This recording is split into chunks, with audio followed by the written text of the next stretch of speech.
있습니다. 사업하는 사람은 사업이 잘 되기를 바라고, 장사하는 사람은 장사가 잘 되기를 바라고, 경제인은 경제가 잘 돌아가기를 원하는 것입니다. 직장인은 어떤 것이 소원일까요? 쉬는 날이 많으면서 월급이 오르는 것이 직장인이 바라는 것입니다. 환자는 빨리 건강을 회복하는 것을 원하고, 학생들은 열심히 한 만큼 성적이 오르고, 또 내가 원하는 대학교에 진학하는 것이 그들의 꿈입니다. 이렇게 사람들은 어린아이부터 노년에 이르기까지 새해를 맞이하면 한 번쯤은 올해는 좋은 일이 있으면 좋겠다, 새해는 더 나은 삶이 되면 좋겠다 꿈을 꾸기 시작합니다. 그런데 사람들의 모든 소원들을 가만히 묶어서 생각해보면 올 새해는 무엇인가 이루고자 하는 것이 주를 이룹니다. 원하고 바라는 모든 것이 거의 다가 어떤 것을 채워가고 이루어가는 것에 초점이 맞추어져 있습니다. 아마 이 자리에 계신 성도님들도 새해에 송구영신 예배 드리면서 또 새해를 맞이하면서 마음의 뜻을 품은 것이 있다면 무엇인가 채우는 것이고 무엇인가 이루는 것, 거기에 초점 맞춰진 것 알 것입니다. 원하는 것을 이루고 부족한 것 채워지면 얼마나 좋겠습니까? 저 역시 그런 마음을 갖고 있는 것은 사실입니다. 하지만 우리가 원하는 것을 이루었다 할지라도 주위 사람들과의 관계가 무너지면 고통은 늘어나기 시작합니다. 고통이 일어나는 것뿐만 아니라 영혼이 파괴될 수 있습니다. 아무리 많은 것을 이루어도 우리가 평안이 깨어진다면 진정한 평화가 아니라는 말입니다. 성도님들도 지금까지 살아오면서 많은 경험을 하셨을 겁니다. 영혼이 평안하지 않으면 아무리 많은 것을 가져도 식욕이 떨어지고 살아갈 의욕이 일어나고 괜히 우울해지는 것이 사람들의 모습입니다. 24년 오늘 첫 주를 맞이하면서 우리 성도님들은 거룩한 뜻을 품어야 하는데, 일반 세상 사람들이 원하고 바라는 무엇인가 이루는 게 목적이 아니라 거룩한 것을 이루어가는 성도님들이 되어야 합니다. 그러기 위해서 내 영혼의 평안함을 지키기 위해서 노력해야 한다라고 먼저 말씀드리고자 합니다. 이 자리에 계신 성도님들은 올 한 해 원하고 바라는 것 있습니다. 그런데 그것이 목적이 되면 안 됩니다. 성도에게 먼저 우선순위 되어야 할 목적은 내 영혼이 평안한 가운데 원하고 바라는 것을 채워가는 것, 이것임을 꼭 기억해야 합니다. 저는 지금까지 사역을 하면서 어느 순간부터 이런 기도를 해왔습니다. 하나님, 좋은 교회를 만나게 해주세요. 제가 담임으로 청림받아 가면 좋은 교회를 가면 좋겠는데, 그 좋은 교회가 뭐냐? 좋은 성도들이 모여있는 교회가 좋은 교회입니다. 그리고 또 이런 기도를 했습니다. 앞으로 내 미래가 어떻게 될지 모르니까 좋은 교회와 좋은 성도 만나게 해달라고 첫 번째 기도했고, 두 번째는 혹시 하나님이 나를 개척을 시키면 좋은 성도를 보내달라고 기도했습니다. 여기까지만 기도하면 김일국 목사는 조금 욕심이 많은 사람이죠. 그래서 하나를 덧붙입니다. 하나님, 저 역시 교회와 성도들에게 좋은 목회자가 되겠습니다. 그렇게 되게 해 주십시오라고 기도를 해왔습니다. 제가 이런 기도를 드리게 된 것은 선배 목사님들께서 하나같이 조언하는 내용이 있었습니다. 후배인 저에게 많은 선배 목사님들이 이런 조언을 해주시는 것은 아무리 목회자가 자기 영혼을 관리하고 기도한다 할지라도 좋은 사람을 만나지 못하면, 좋은 교회를 만나지 못하면 목회자가 너무 힘들다는 겁니다. 마찬가지로 목회자가 좋은 사람이 아니면 성도들도 그 교회도 계속해서 고통이 늘어난다는 것을 이야기하는 것입니다. 그래서 서로 평안하게, 서로 행복하게 믿음 생활을 하려면 성도들이 좋아야 하고 목회자도 좋아야 한다는 것을 얘기합니다. 전도사 때부터 어느 순간 저도 이런 기도를 듣다 보니까 기도를 하게 되는데, 지금 제 사역을 돌아보니까 거의 25년이 되었습니다. 25년 동안 저는 사역을 하면서 서로 고통을 주고받는 많은 교회들을 봤습니다. 그러면서 내가 기도하는 게 맞구나라고 확신을 하게 되고, 앞으로 그렇게 가야 되겠다라는 그런 뜻을 다시 한번 정하게 되면서 기도를 그렇게 드려왔습니다. 그러면서 느끼는 것이, 좋은 교회를 만나는 게 복이구나, 좋은 성도를 만나는 게 복이구나, 좋은 목회자를 만나는 게 복이구나, 이것을 깨닫게 되었습니다. 이 자리에 계신 성도님들, 여러분들은 좋은 목회자를 만났습니까? 대답 안 한 사람 좀 딱 남으세요. 좋은 사람을 만나는 것 모두에게 복인 줄 믿습니다. 저는 좋은 성도님들 만나게 해달라고 아까도 말씀드렸잖아요.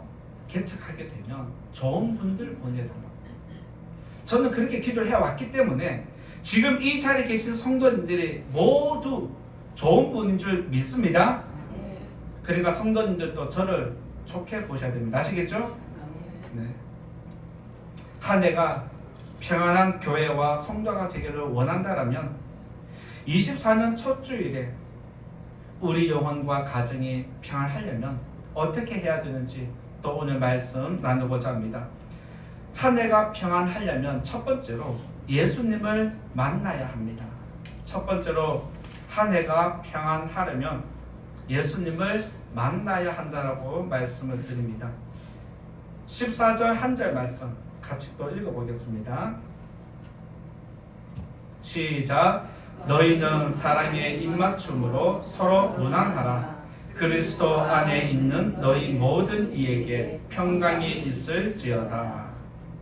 베드로는 그리스도 안에 있는 성도들에게 평강이 있기를 원한다라고 축복을 빌었습니다. 평강은 예수님 안에 있을 때 가능하다는 것을 사도 베드로가 가르침을 주는 것입니다. 평강은 평안과 같은 의미입니다. 평강은 평안과 같은 의미입니다. 그래서 요즘 현대인들은 평강이라는 대신에 평안이라는 말을 많이 씁니다. 그래서 현대인에게 익숙하게 다가오고 발음하기 쉽고 이해하기 쉬운 단어로 평강이라는 단어보다 평안이라는 단어를 그렇게 사용을 했습니다. 그래서 오늘 설교 제목도 한 해가 평강하려면이 아니라 한 해가 평안하려면이라고 정해보았습니다. 베드로가 성도들에게 평안을 축복한 것은 그리스도 안에 있는 사람은 이미 생명을 받았습니다. 이제부터 성도는 주어진 평안함을 누리는 것이 정상입니다. 영혼의 평안은 왜 우리들이 가지고 있느냐? 영혼의 평안은 왜 그리스도 안에만 있느냐라고 말씀드리면, 영혼의 평안은 죽음을 이겨야 평안을 누리기 때문에 그렇습니다. 죽음의 문제를 이기지 않으면 우리 영혼의 진정한 평안은 이루어지지 않습니다. 그리고 영혼이 평안하려면 세상에 있는 것들에 내가 매이지 않아야 합니다. 우리 영혼이 평안하려면 죽음을 극복해야 되고 세상에 매이지 않을 때에 우리 영혼은 평안할 수 있습니다. 이 말을 반대로 이야기하면 그리스도 안에 머물러 있지 않는 세상 사람들은 죽음의 문제를 극복하지 못한 사람들입니다. 그래서 그들은 순간순간 일어나는 불안과 두려움을 극복하기 위해서 세상의 것을 자꾸 채워갑니다. 그것으로 무엇인가 내 영혼이 만족을 얻고 만족하면 평안하다라고 착각을 합니다. 그런데 세상의 것으로는 영혼이 진정한 평안을 누릴 수 없다는 사실입니다. 이 자리에 계신 성도님들도 아시겠지만 하나를 채우면 다른 게 부족한 거 또 보이고 채우고 나면 또 다른 게 보이고 채우면 또 다른 게 보이기 때문에 사람은 이 세상의 것으로 영혼의 평안을 찾을 수 없습니다. 우리가 예수님 안에서 자유롭고 평안한 삶을 살기 위해서는 죽음을 이기고 세상에 매이지 않는 믿음을 가져야 합니다. 그 믿음이 바로 예수에서 시작되는 줄 믿습니다. 예수님은 우리 영혼의 진정한 평안을 찾아서 헤매는 한 사람을 찾아오시고 이렇게 말씀하셨습니다. 요한복음 1장 45절과 46절에 보면 예수님과 어떤 한 사람이 만납니다.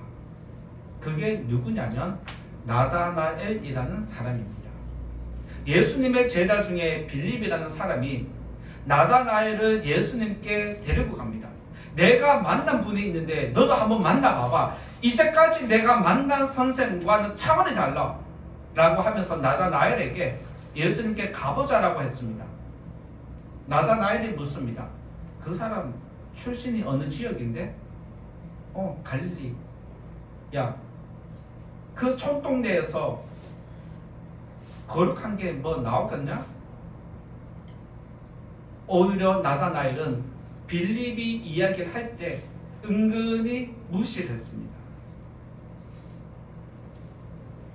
그때 빌립은 아니야, 네가 만나봐. 와서 만나보면 너가 알 수 있다라고 그렇게 제안했습니다. 그리고 나다나엘은 영혼의 갈급함을 가졌기 때문에 이 갈증을 해결하기 위해서 한 번 더 혹시나 하는 마음으로 빌립을 따라서 예수님을 찾아갔습니다. 그때 예수님 찾아갔을 때 예수님이 나다나엘을 크게 칭찬해 주셨습니다. 나다나엘을 칭찬해 주고 나다나엘과 예수님이 잠깐 이야기를 했는데 그때 나다나엘이 어떤 고백을 하냐면 이런 고백을 합니다. 요한복음 1장 49절에 보면 당신은 하나님의 아들이요. 당신은 하나님의 아들이요. 이스라엘의 임금이다라는 고백을 합니다. 그럼 가보다라고 할 수 있습니다. 그런데 나다나엘은 율법이 뛰어난 사람입니다. 그는 학식이 있는 사람이었습니다. 성경을 아무리 탐구해도 풀리지 않는 문제가 있었다는 거예요. 그 영혼의 문제를 어떻게 해결하지 못해서 내 영혼을 누구에게 맡겨야 하는가, 이 문제에 대해서 지속적으로 고민했을 때에 예수님과 잠깐 만나서 이야기한 것뿐인데 하나님의 아들이라는 고백을 했고 이스라엘의 임금이라는 고백을 하는데 이것 무슨 고백이냐? 예수님을 메시아로 인정한 믿음입니다.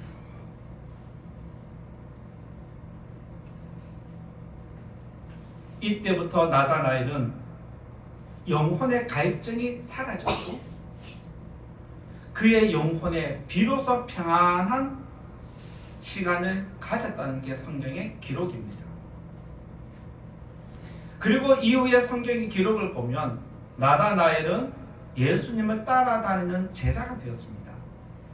12제자 안에는 안 들어갔지만 12제자들과 함께 어울리는 사람이 바로 나다나엘이었습니다.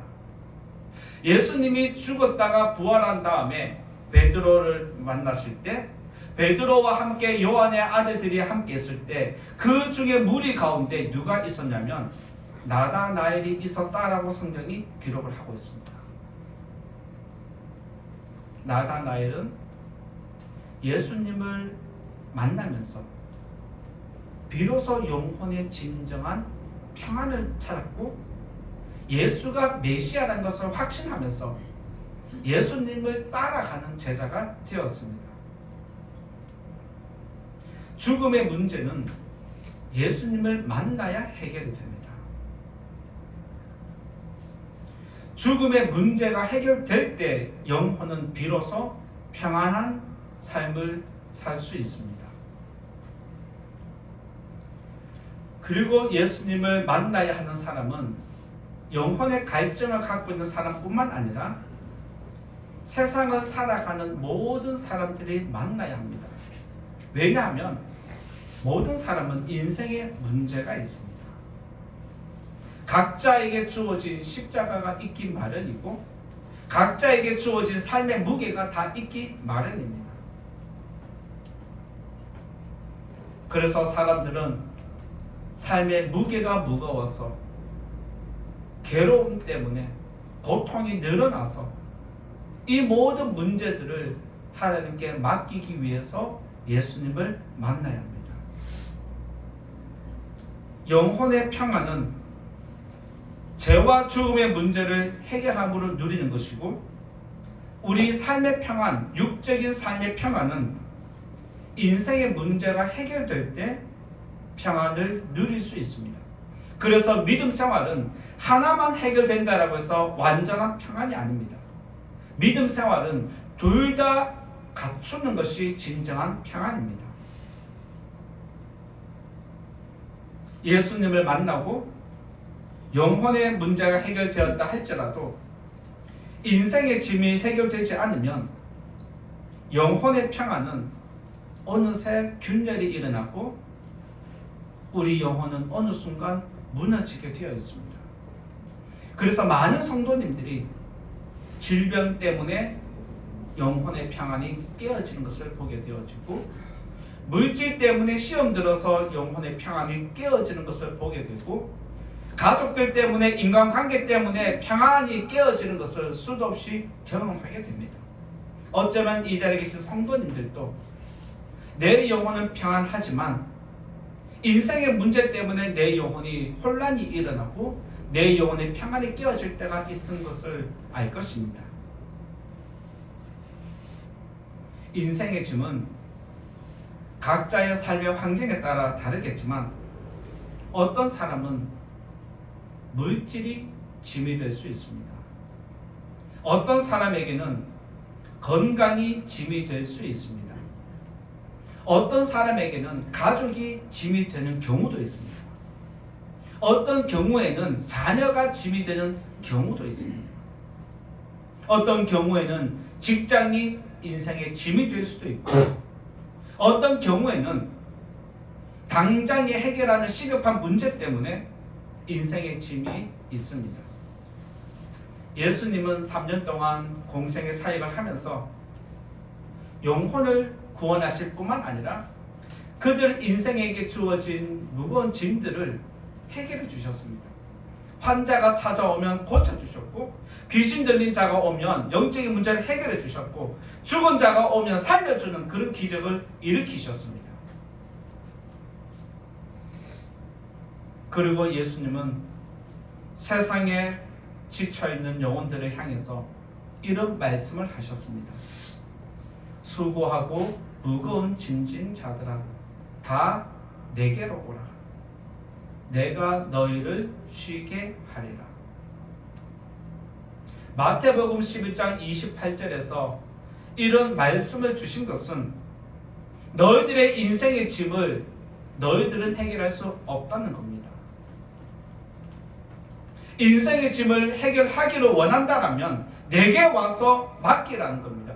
내게 와서 맡기고 너의 영혼은, 너의 인생은 쉼을 얻기를 원하는 것이 예수님의 마음이었습니다. 인생이 힘들면, 삶이 무거우면 우리의 믿음 생활도 평안하지 않습니다. 우리 영혼의 가장 무거운 짐은 죄의 짐이고 죽음의 짐입니다. 우리 인생에게 무거운 짐은 먹고 사는 인생의 짐입니다. 결국에는 먹고 살아야 하지 않습니까? 그 문제가 우리에게 짐이 됩니다. 예수님은 우리 영혼의 문제만 해결하는 게 아니라 저와 여러분이 앞으로 해결해 가야 하는 인생의 짐까지 다 해결해 주십니다. 이 사실을 믿으시기 바랍니다. 오늘도 평안한 삶을 원하는 성도님들 주님께서 꼭 만나주시고 주님을 만나면 나의 모든 것을 맡기셔서 올 한 해 여러분의 영혼이 주 안에서 평안하기를 축원드립니다. 모든 것을 맡기셔서 여러분의 가정이 주 안에서 평안하기를 예수님 이름으로 축원드립니다. 두 번째로 말씀드릴 것은 두 번째는 좋은 사람을 만나야 합니다. 한 해가 평안하려면 두 번째는 좋은 사람을 만나야 합니다. 14절 말씀 또 같이 한번 읽고 말씀 나누겠습니다. 같이 읽어봅니다. 시작. 너희는 사랑의 입맞춤으로 서로 무난하라. 그리스도 안에 있는 너희 모든 이에게 평강이 있을지어다. 오늘 말씀을 보면 베드로는 앞에서 그리스도 안에서라고 그렇게 했고 두 번째는 너희 모든 이에게 평안을 빌었습니다. 여기서 너희 모든 이는 예수님을 영접한 성도들을 이야기합니다.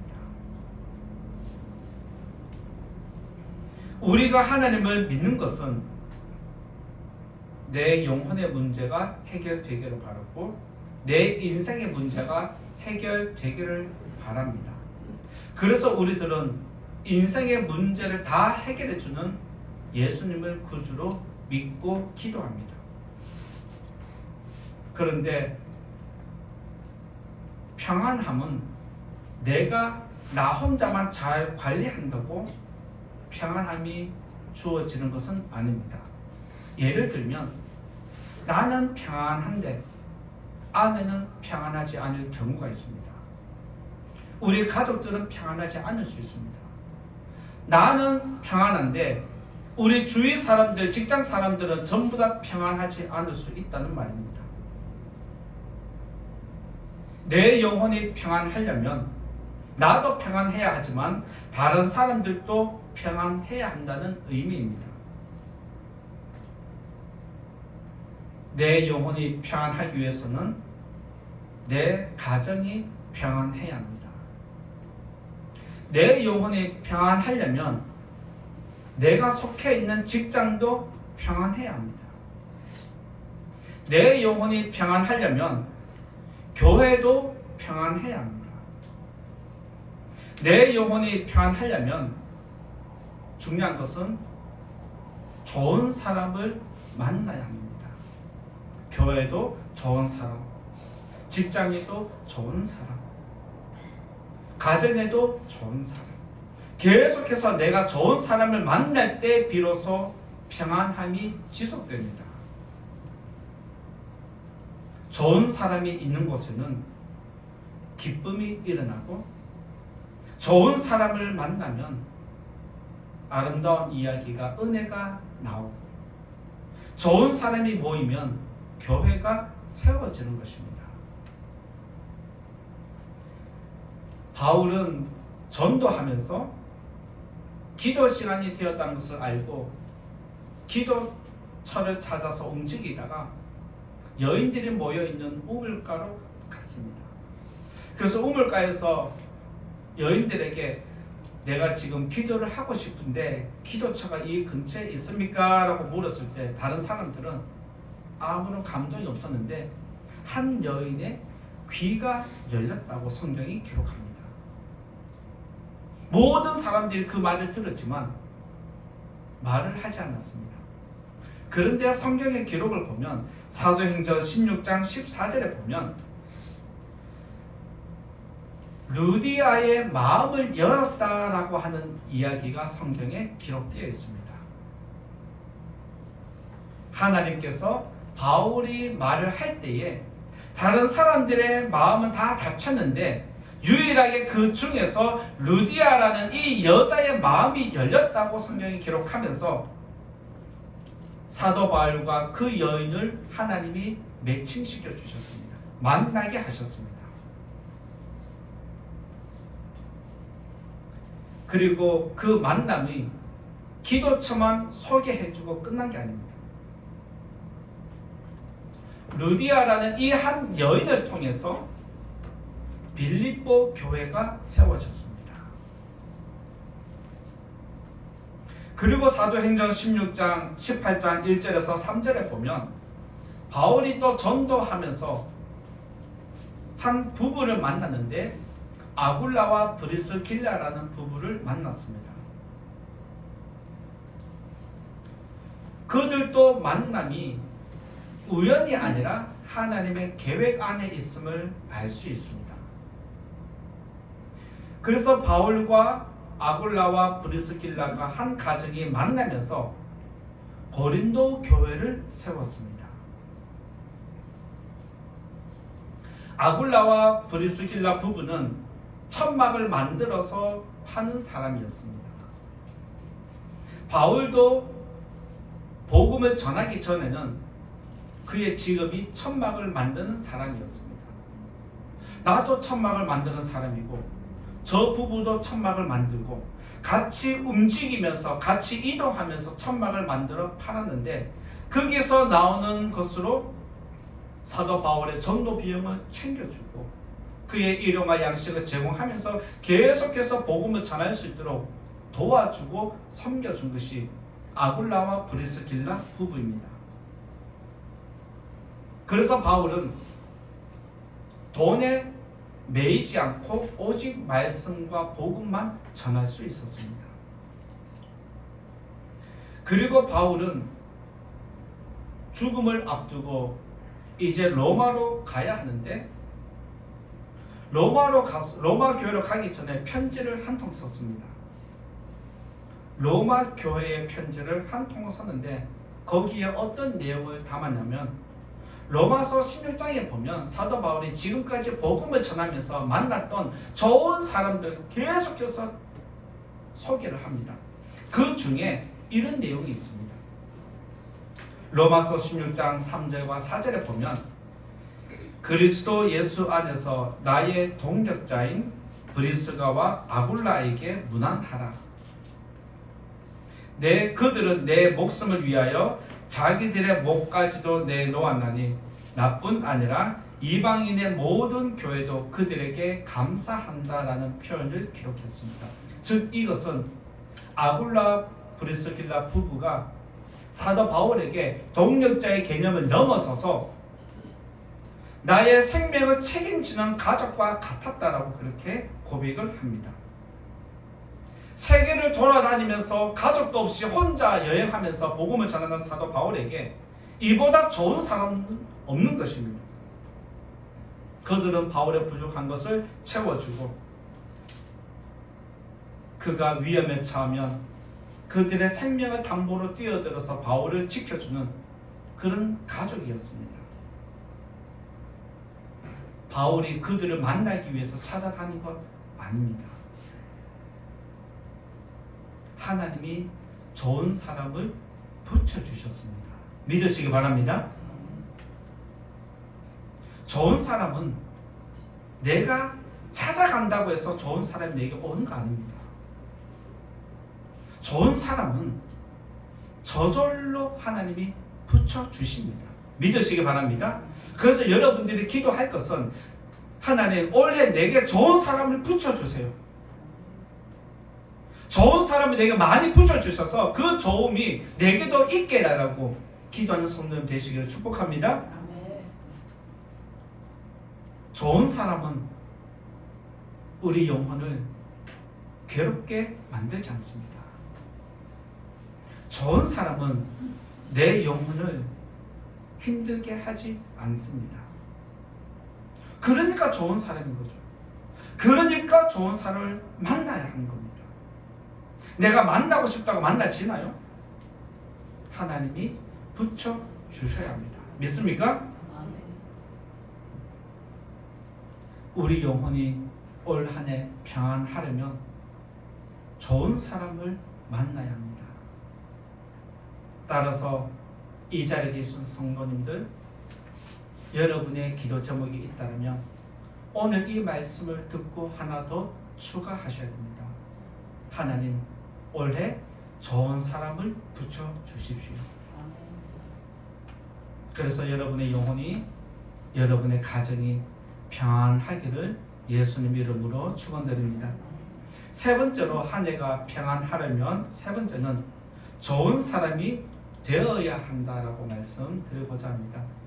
세 번째로 한 해가 평안하려면 좋은 사람이 되어야 합니다. 14절 말씀 또 같이 읽어보겠습니다. 14절 시작. 너희는 사랑의 입맞춤으로 서로 운환하라. 그리스도 안에 있는 너희 모든 이에게 평강이 있을지어다. 앞에서 말씀드린 것처럼 우리 영혼이 평안하려면 좋은 사람을 만나야 하지만 또 중요한 것은 내가 좋은 사람이 되어야 합니다.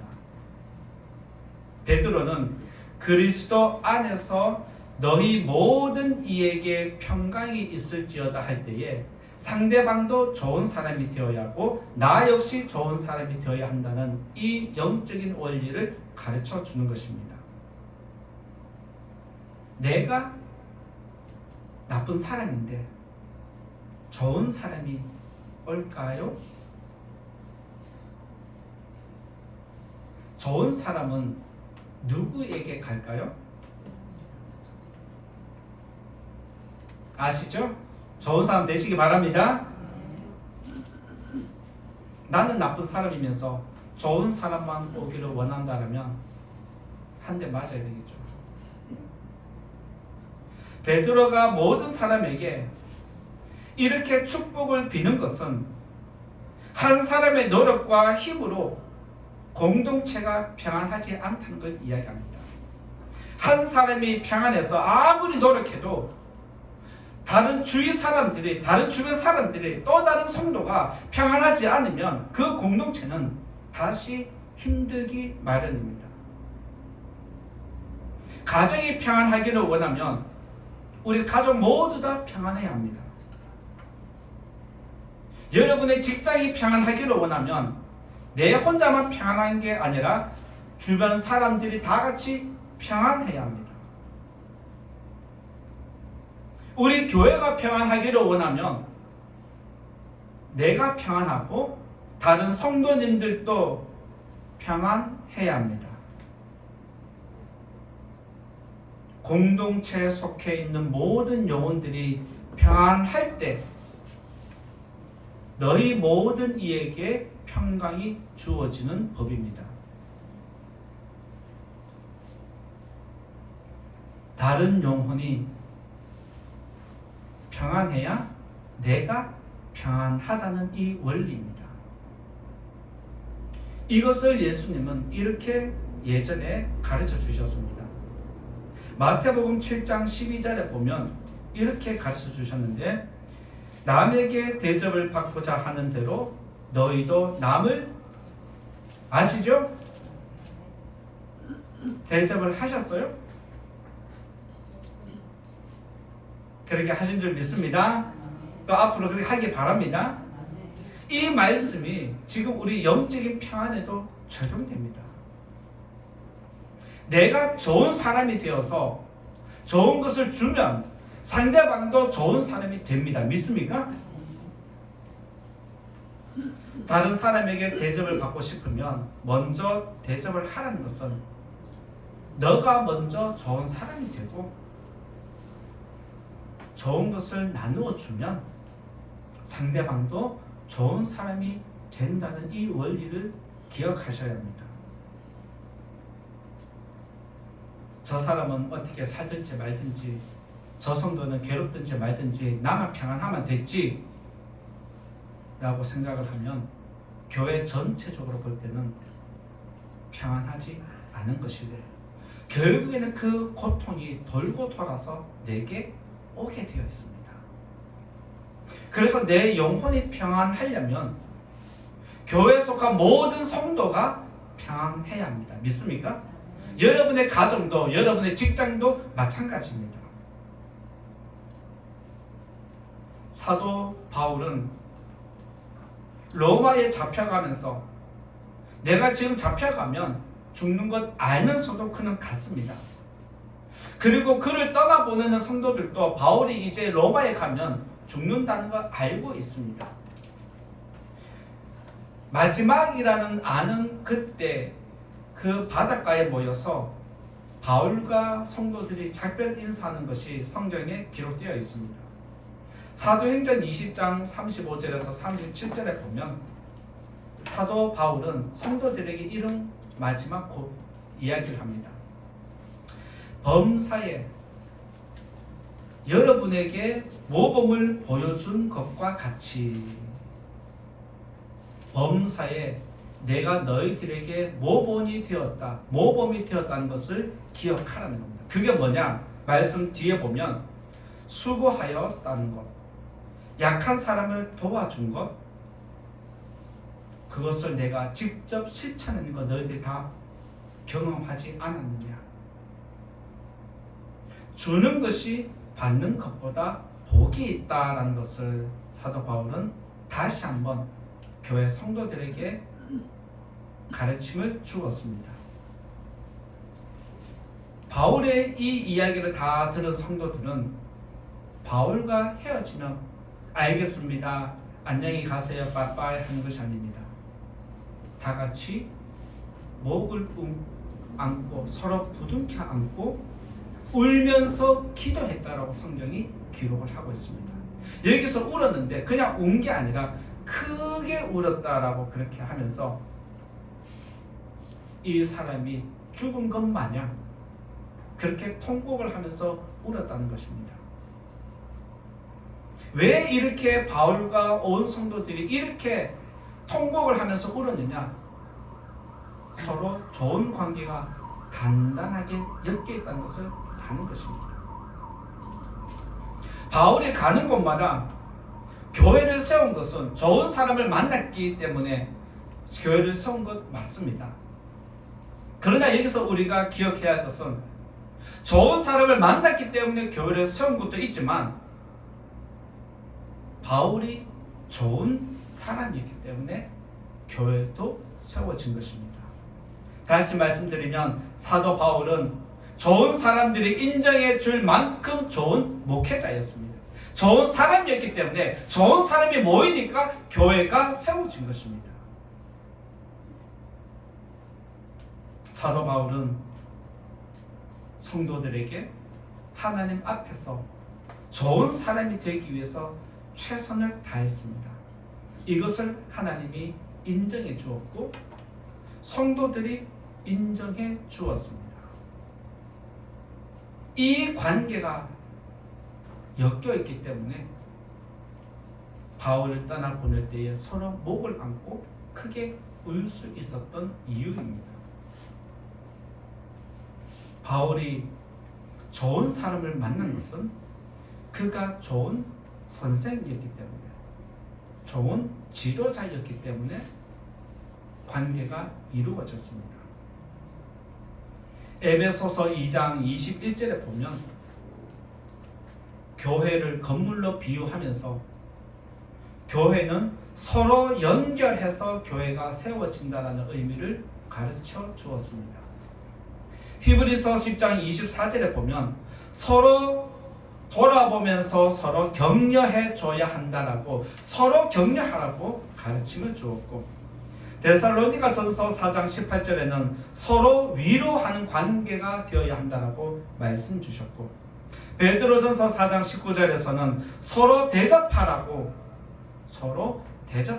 이야기를 했고, 갈라디아서 6장 2절에 보면 서로의 짐을 나누어 지라고 우리들에게 가르쳐 주었습니다. 그리고 베드로전서 4장 10절의 말씀 보면 봉사하되 서로 봉사하라고 가르침을 또 주셨습니다. 교회는 나 혼자 잘한다고 된 게 아닙니다. 다른 사람이 잘한다고 되는 게 아닙니다. 다 같이 잘해야 교회가 세워지는 줄 믿습니다. 교회는 좋은 사람이 모여야 합니다. 좋은 사람이 모일 때 교회는 세워집니다. 이 자리에 계신 성도님들, 여러분을 통해서 건강한 교회가 세워지기를 예수님 이름으로 축원드립니다.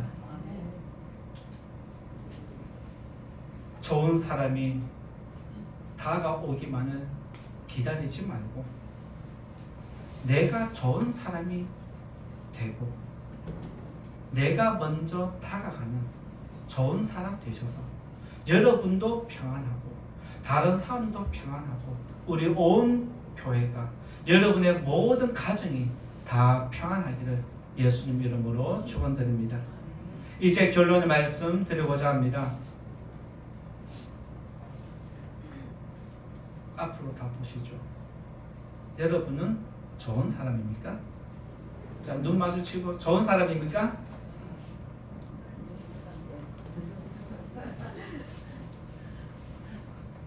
이 질문을 여러분이 스스로에게 한번 하시고 집에 돌아가면서 계속 질문해 보십시오. 내가 좋은 사람인가? 나는 좋은 사람인가? 내가 나를 생각할 때 진짜 좋은데 사람들이 주변에 없어요. 이렇게 질문하셔야 됩니다. 다른 사람이 나를 볼 때 나는 좋은 사람인가? 그래서 두 가지 질문하셔야 됩니다. 첫 번째, 나는 좋은 사람인가? 두 번째, 다른 사람이 볼 때 나는 좋은 사람인가? 이 두 가지에 나는 좋은 사람이다라고 대답을 한다면 여러분은 축복을 받은 사람입니다. 좋은 사람은 관계를 무너뜨리지 않습니다. 좋은 사람은 무너뜨리는 게 아니라 세워주는 사람입니다. 영혼의 평안은 그리스도 안에 있을 때 가능하다라고 오늘 말씀해 주셨고, 이 평안은 죽음을 극복해야 되고 이겨야 하고, 이 평안은 세상의 모든 것을 맡길 때 가능하다라고 했습니다. 이 모든 문제는 예수님에게 있습니다. 모든 문제를 맡기시고 답을 받으셔서 올 한 해 여러분의 영혼이 평안하고 여러분의 가정이, 여러분의 직장이 평안하기를 예수님 이름으로 축원드립니다.